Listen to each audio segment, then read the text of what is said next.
시나리오를 읽는 시간에 시인, 영화인 백악기입니다. 지난번에 이어서 고레다 히로카즈 감독의 걸어도 걸어도, 오늘은 9번째 시간이 되겠습니다. 미음사판 고레다 히로카즈 감독의 소설 박명진 선생 옮김 걸어도 걸어도입니다. 나는 아버지를 내려다보며 말했다.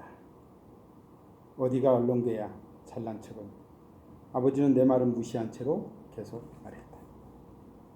딱히 그런 투로 말한 것도 아니었잖아요. 나는 가급적 냉정을 유지하며 타이르듯이 아버지에게 말했다. 정말이지. 그는 잘난 척하며 말하지 않았다. 오히려 비굴하게까지 보였을 정도였으니까. 지금의 저라니. 너도 봐라. 기껏 프리터일 뿐이지 않냐? 아버지는 듣지 않는 척하며 부채만 붙여대고 있었으면서 요시오의 말을 하나하나 반복했다. 뭐 어때요? 아직 젊잖아요. 나는 방석 위로 천천히 내려앉았다. 쓸데없이 덩치만 커서. 저런 놈은 살아있어도 아무런 쓸모가 없어. 아무리 그래도 그 한마디에만큼은 화가 치밀어 올랐다. 하지만 육가리와 아스시 앞에서 아버지와 이 이상 말다툼하는 모습을 보일 수도 없다. 나는 크게 한번 심호흡을 하면서 어떻게든 화가 가라앉기를 기다렸다. 그러니까 연신 사과하는 거 아니에요. 죄송합니다. 죄송합니다 하고. 누구였더라? 다자이 오자무였나? 누나가 우리 둘 사이에 끼어들어 농담으로 무마해 보려고 했다. 여느 때라면 고마웠겠지만 오늘만큼은 왜인지 바보 취급당하는 기분이 들어 도리어 불쾌했다. 하야시야 산페이하냐? 어머니는 선풍기를 정리하면서 주먹을 이마에 대고는 죄송합니다라며 절하는 신용을 했다. 그 몸짓에 육가리가 저도 모르게 웃음을 품었다. 육가리 옆에서는 아스시가 아까부터 계속 자기 무릎 사이에 얼굴을 묻은 채 웃음을 참으려 애쓰고 있다. 그게 너무나 신경 쓰여서 부글부글 끓어올랐다. 관계없다고 다자이 오자무도 산페이도. 나는 누나와 어머니를 바라봤다. 아버지는 텐마루에 앉아서 다시 부채질을 하고 있다. 저울질하지 말란 말입니다. 남의 인생을 두고. 나는 아버지 등에 대고 말했다. 그 친구도 나름 열심히 살아보려는 건데 생각한 대로 되지 않을 때도 있는 거잖아요. 아무리 그래도 아버지처럼 사람 깔보듯이 그걸 하나하나 들추며 하찮네 어쩌네 하는 것도 나의 이야기는 정리되지 않은 채로 구질구질 늘어져만 갔다. 나부터가 그것에 화가 났다. 맞은편에 앉은 아스시가 작은 목소리로 육가리에게 속삭였다. 그 사람 양말 한쪽만 새카맸더라. 나에게는 잘 보이지 않았지만 무릎을 꿇고 앉았을 때 요시오의 양말을 아스시는 계속 지켜보고 있던 모양이다. 그 말을 듣고서 누나도 봤어 새카맣던데 라며 희한하다며 웃어댔다. 보통 내 앞에서는 좀처럼 보인 적이 없었던 즐거워하는 얼굴로 아스시가 웃고 있다. 그리고는 자신의 양말을 가리키며 육가리와 누나에게 보였다. 나를 신경 쓰느라 웃음을 참고 있던 육가리까지 견디지 못하고 키득키득 웃기 시작했다. 웃지마. 나는 소리치며 아버지에게 아스시를 향해 자세를 고쳤다. 그러다가 상 위에 놓아뒀던 보리차 컵을 넘어뜨렸다. 저런, 엎질렀어? 어머니가 일부러 소리내어 말하고는 행주를 던져서 넘겨주었다.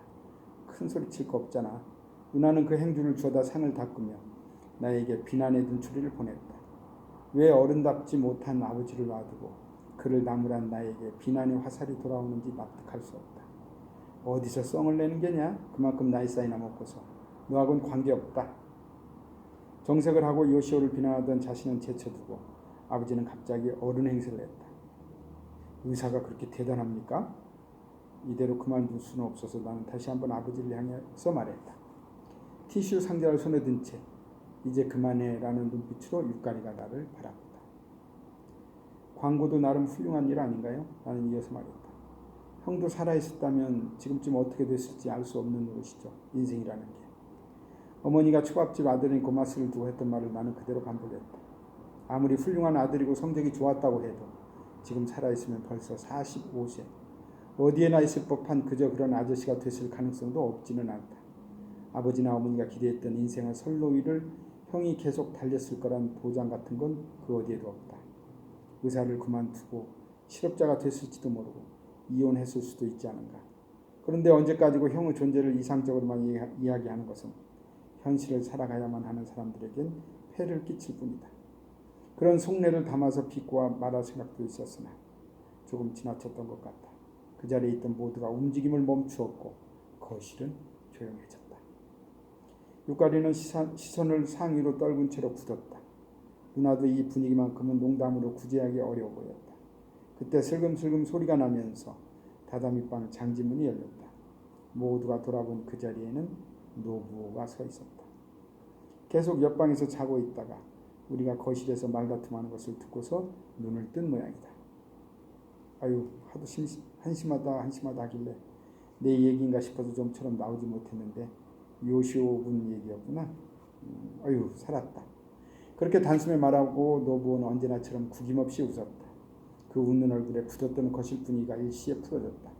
함께 자고 있었는지 혼이불을 망토처럼 머리에 뒤집어 쓴 무스가 노부 옆에서 튀어나오더니 상위에 있는 양갱을 집었다. 멈췄던 시간이 다시 흘렀다. 그래도 살은 좀 빼면 좋을 텐데 어머니는 요시오가 먹던 양갱을 정리했다. 그러게 라고 누나가 맞장구를 쳤다. 그 누구더라? 옛날에 그 스모 선수 닮았는데. 어머니는 재빨리 눈을 감고 기억을 더듬었다. 따까미야마? 누나가 큰 소리로 말했다. 그건 하와이 사람이잖아. 불조심 광고하던. 그이 말고 그 얼굴이 가운데로 푹 들어가서 울상인 사람. 어머니는 당신 손바닥을 얼굴 앞에서 오므려 보였다. 울상이라니? 누나가 어머니를 보며 물었다. 아, 그 왜 옛날에 씨름판 아래로 얼굴부터 떨어졌는데 코는 안 다치고 이마랑 턱이 까졌거든. 그렇게 말하며 어머니는 본인이 먼저 웃는다. 운전기사도 일어났겠다. 슬슬 가볼까? 누나의 말에 이제 막 양갱 뚜껑을 열은 노부가 동작을 멈췄다. 에? 벌써 돌아가? 가야지 라고 말하며 일어선 누나는 자나깨나 불조심 노래를 부르면서 거실을 나섰다. 다카미야마가 출연한 광고 노래다. 나도 기억하고 있다. 가족 모임이 파했음을 확인한 아버지도 드디어 텐마루에서 일어섰다. 가슴께에서 신경질적으로 부채질을 하면서 내 등 뒤로 지나갈 때는 준페이 목까지라니 누구 마음대로 그런 소리를 이라고 여전히 낮은 목소리로 중얼거렸다. 분명 다시 한동안 진찰실에 틀어박혀 있을 것이다. 다다미방에 외투를 가져갔던 노부가 다시 한번 장지문 밖으로 얼굴을 내밀었다. 천안, RV, 응? 그렇게 웃으며 말하고는 핸들을 붙잡는 흉내를 내며 누나 뒤를 따라 응접실 쪽으로 달려갔다. 나도 별 수 없이 조금 뒤늦게 웃음을 지어고 있다. 무스도 양갱을 손에 든 채로 노부 뒤를 따라 달려갔다. 쟁반을 가지고 어머니와 부엌으로 갔던 육가리가 양갱 좀 가져다 줄래? 라고 아스시에게 말했다. 아스시마저 일어나서 부엌으로 갔다. 거실에는 나 혼자만 남았다. 응접실에서 누나의 노랫소리가 아직 들려온다. 노부오와 사스키도 흥겨운 목소리를 더한다. 다다미방의 텐마루 끝에 있던 건조대에서 비닐 시트가 하늘거리고 있다. 해질녘의 황금빛을 반사하며 느리게 움직이는 모양이 조금 쓸쓸하면서도 아름다웠다. 그 선명한 금빛을 보자니 형의 묘지에 있던 해바라기가 다시 생각났다. 왜인지 나 혼자만 어른답지 못하고 융통성이 없으며 농담도 받아치지 못하는 인간인 것처럼 느껴졌다. 아니, 이 집에서는 어렸을 때부터 늘 그래왔는지도 모른다. 그것을 이제야 다시 깨달은 것이다. 보리차로 젖은 행주를 손가락으로 만져보았다. 차가웠다. 역시 오지 말걸 이라며 그때 조금 후회했다. 괜찮아. 그렇게 비싼 건도 아닌데 가벼워. 얼마더라? 뭐 어떠니 그 정도야. 2개, 3개 살 것도 아니잖아. 누나와 통화하는 어머니의 목소리가 복도를 통해서 거실까지 들려온다. 무슨 이야기인지 나루스는 전혀 알지 못했다. 무스가 또 잃어버리고 간 모자를 택배로 보낼지 집에 둘지 확인하던 통화는 잇따라 화제를 받고 가면 10분이 지나도 끝나질 않는다. 배달시킨 장어 덮밥이 식는 것도 그러니 우리들은 어머니를 빼고 먼저 먹기 시작했다. 어머니는 갖고 계시죠? 육가리가 귀에 손을 갖다 대며 휴대전화로는 신용을 했다. 저기 있어. 나는 거실 구석에 있는 찬장 위를 젓가락으로 가리켰다. 어머니가 라쿠라쿠라고 부르는 조작이 간편한 핑크색 휴대전화가 덩그러니 놓여있다. 기계에 약한 어머니를 위해 누나가 사준 것이라고 한다. 이쪽에서 걸 때는 일부러 밖에 있는 집 전화를 쓴다오. 장어에는 손도 안 대고 맥주만 마신 아버지가 우스꽝스럽다는 듯이 말했다. 어머, 왜 그러시는 건가요? 라며 육가리가 고개를 갸우뚱했다. 선으로 이어져 있지 않으면 믿을 수가 없다는 거야. 저 바보는. 아버지는 심술맞은 콧방귀를 뀌고는 절반 정도 남은 육가리의 잔에 맥주를 따랐다. 육가리도 미소 지으며 손으로 컵을 받친다. 아버지는 함께 마실 상대가 생겨 기쁜지 아까부터 기분이 좋아 보인다. 두 사람의 웃는 웃음소리가 이어지는 그때 손가락으로 빙글빙글 모자를 돌리며 어머니가 돌아왔다. 그냥 둬도 된대. 방석에 앉으려던 어머니가 아버지와 육가리의 웃음을 들었다. 뭐야, 뭐가 그리 재밌어? 그렇게 말하며 거실 구석에 쌓아 올려진 방석 위에 모자를 던졌다. 아버지는 아무것도 아니야 라며 상대도 안 해준다. 맥주를 맛있게 다시 한 모금 마시고 코수염에 남은 거품을 엄지손가락으로 닦아냈다. 육가리는 삐져나오는 웃음을 참으며 바닥만 바라본다. 그 두 사람의 모습에 어머니는 슬쩍 질투가 난 것 같다. 어머니가 전화를 좋아했다고 말할 수 있을는지는 잘 모르겠다. 분명 전화를 자주 걸긴 했지만 그것은 내가 집에 잘 오지 않았기 때문일지도 모른다. 이따금씩 얼굴이라도 비쳤더라면 그렇게까지 전화 걸 필요는 없었을 것이다. 좋아한다기보다는 필요에 의해서 만나는 것을 대신해서 전화 거셨겠구나 생각하니 왠지 조금 마음이 아프다.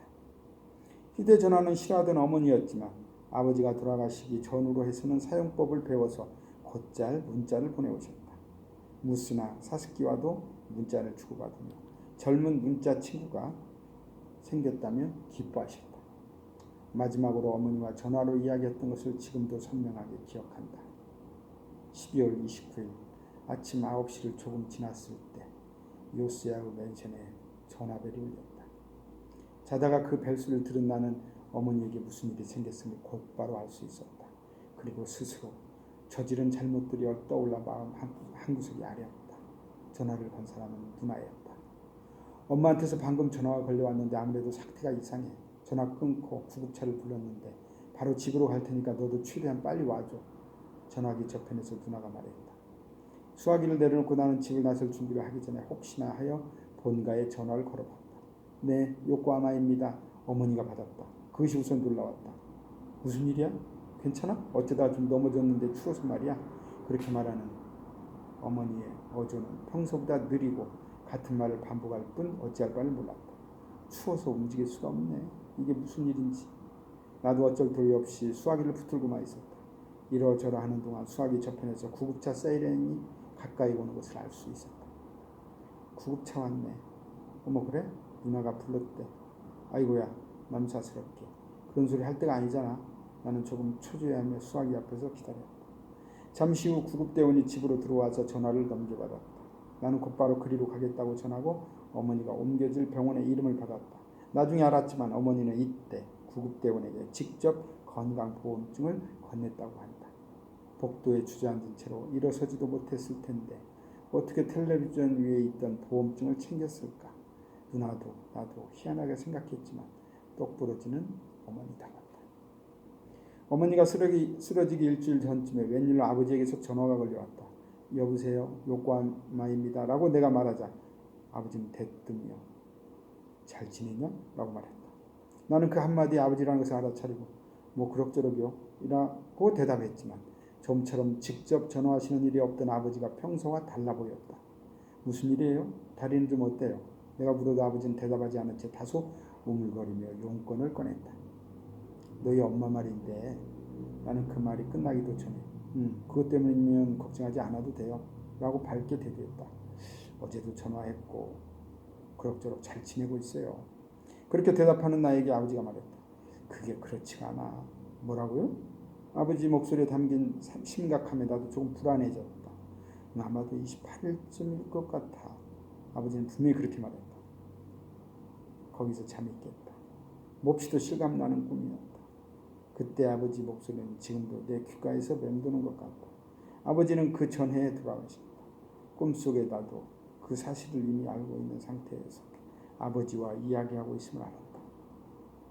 침대에서 나와 세수를 하고 나서도 28이라는 숫자는 분명히 머릿속에 남아있었다. 12월 28일은 회사 종무식이 있는 날이다.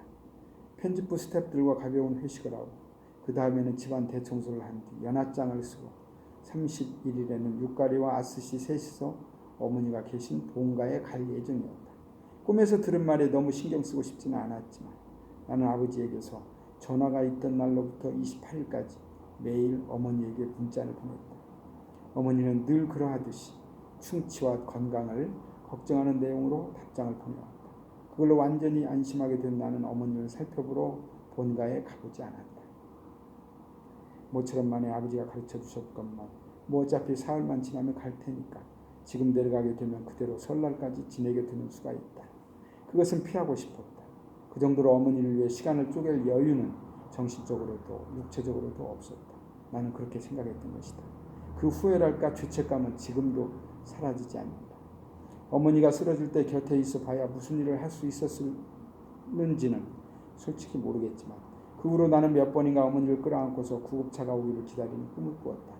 그 꿈을 더 이상 꾸지 않기까지 3년이 걸렸다.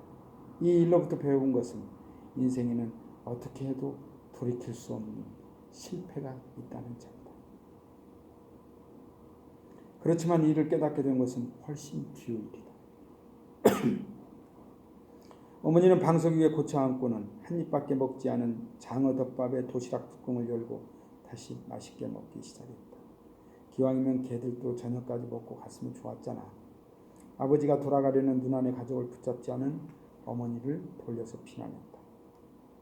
아니 아버지는 그럴 생각이 아니었는지 모르지만 적어도 어머니는 그렇게 받아들였다. 아이고 됐어요. 그렇게 여럿이서 저녁까지 소란 피우면 이쪽도 피곤해요. 여럿이라고 해봐야 고작 4명이다. 우리 가족보다는 1명 많을 뿐이다. 그 말에 육가리도 눈치챘는지 순간 젓가락질을 멈추더니 생각을 고쳐먹고는 미소 지으며 아스씨의 얼굴을 바라본다. 점심은 초밥에 저녁은 장아라니 굉장하네. 아스씨는 육가리의 말에도 묵묵히 젓가락만을 움직인다. 튀김을 저렇게 많이 만드는 게 아니었는데 아깝게시리. 어머니가 부엌을 돌아보며 말했다. 육가리는 그 말을 듣고 아차 싶은 표정을 지었다. 어머니에게 있어서 점심의 메인은 어디까지나 튀김이었던 것이다. 갈 때 조금 얻어갈까 봐요. 튀김. 어떻게든 실점을 만회하려고 육가리가 말을 이었다. 튀김은 눅눅해지면 맛이 없어서 어머니는 육가리에게는 시선도 주지 않고 젓가락으로 장국을 휘젓는다. 육가리는 살짝 난처하여 내 쪽을 바라봤다. 나는 눈짓으로 신경 쓰지 않아도 돼. 맨날 이런 식이거든. 이라고 전하고는 내 장어 덮밥을 먹는데 집중했다. 송으로 하길 그랬어. 죽보다는 아래는 기모스이가 아니라 그냥 인스턴트 된장국이거든. 어머니는 그렇게 말하고는 후루룩 소리를 내면서 국물을 마셨다. 그 소리를 듣고 아버지가 얼핏 인상을 찌푸렸다. 도대체가 당신은 매너가 없어? 라고 아버지는 어머니의 식사 습관을 두고 언제나 잔소리를 했다. 소리 내지 말라든가 반찬이랑 밥을 동시에 입에 넣지 말라든가. 어머니가 없는 곳에서 아버지는 저런 여자에게 자식 교육을 맡길 수 없다고 곧잘 말했다. 어머니는 어머니대로 같이 먹으면 맛있지 않느냐고 아버지가 안 계시는 곳에서 이야기하곤 했다. 저 이거 먹을 수 있는 거야? 아스씨가 구간에 있던 장어 간을 기분 나쁜 듯이 젓가락으로 집어올려 육가리에게 보여주었다. 먹을 수 있는데 아스씨한테는 어떠려나? 라고 육가리가 웃으면서 고개를 갸우뚱했다. 그 대화를 듣고 있던 아버지가 옆에 있던 아스씨의 그릇을 들여다봤다. 무리해서 먹지 않아도 괜찮아. 할아버지가 먹어줄게. 아버지는 당신 젓가락을 쭉 소리를 내며 빨아내고는 아스씨의 그릇 안으로 서슴없이 찔러 넣어 간을 집어올리더니 입 안으로 던져 넣었다. 아스씨는 그런 아버지의 입과 젓가락이 담가졌던 자신의 그릇을 무표정하게 번갈아 본다. 어머니는 당신이 기껏 칭찬한 김호수이를 아버지에게 부정당하기라도 한 듯한 기분이 들었는지 순간적으로 무한한 표정을 지었다. 그럼 대신에 할머니가 장어 하나 줄게. 어머니는 미소를 띠며 당신의 장어를 한 토막 집어서 아스씨의 장어 위에 올려놓아 주었다. 어머 좋겠네. 육가리가 다시 웃음을 지었다. 이번에는 그 모습을 보고 있던 아버지가 불쾌해졌다.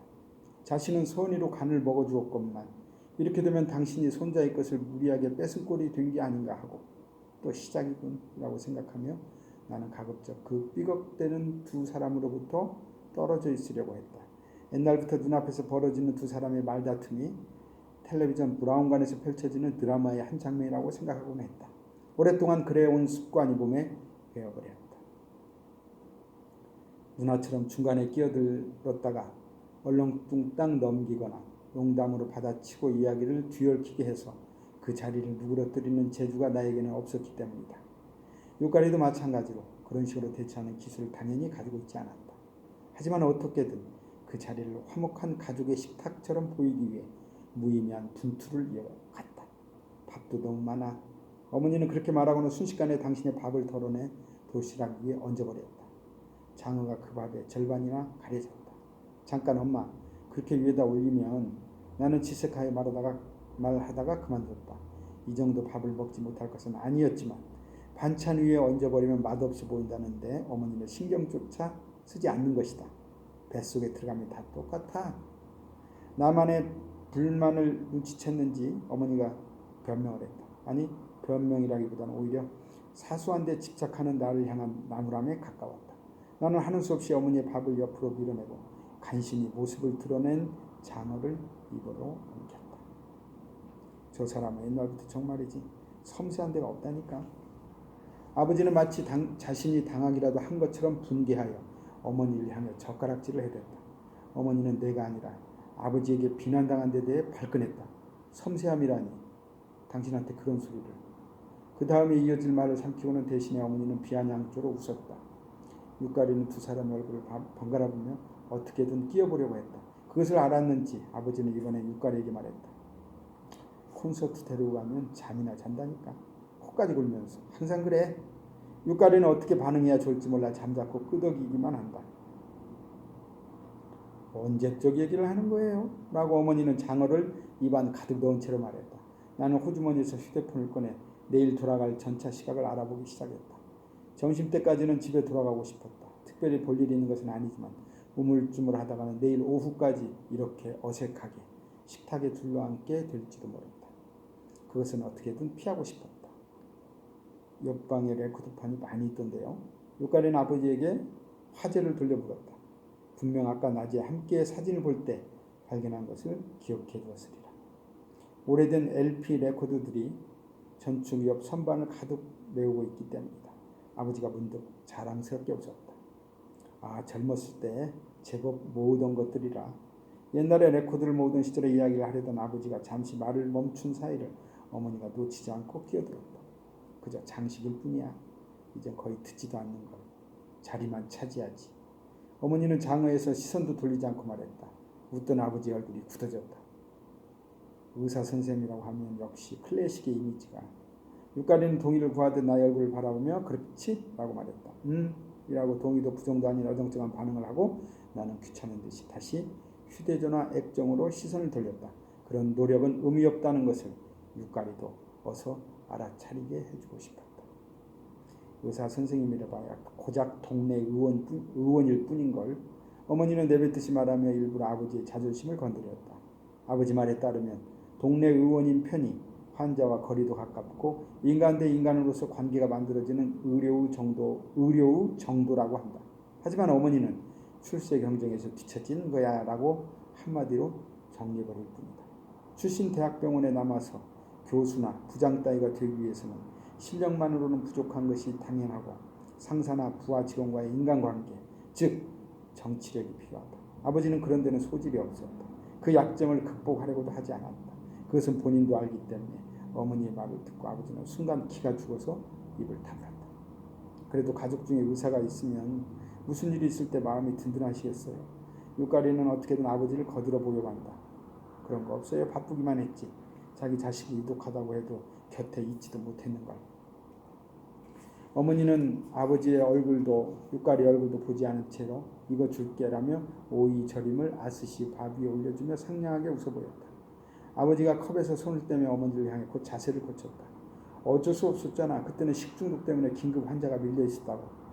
이런 말다툼은 지난 15년 동안 몇백 번이나 두 사람 사이를 오간 해결될 기미조차 보이지 않는 갈등이었다. 당신은 말이야 남자한테 일이 얼마나 중요한지 알지도 못해. 아버지는 정해진 대사처럼 말했다. 분명 지난 40년 동안 두 사람 사이에서 언쟁이 벌어질 때마다 이 한마디로 대화는 일방적으로 끝나곤 했을 것이다. 시나리오 읽는 시간에 시인, 영화인 백악기였습니다.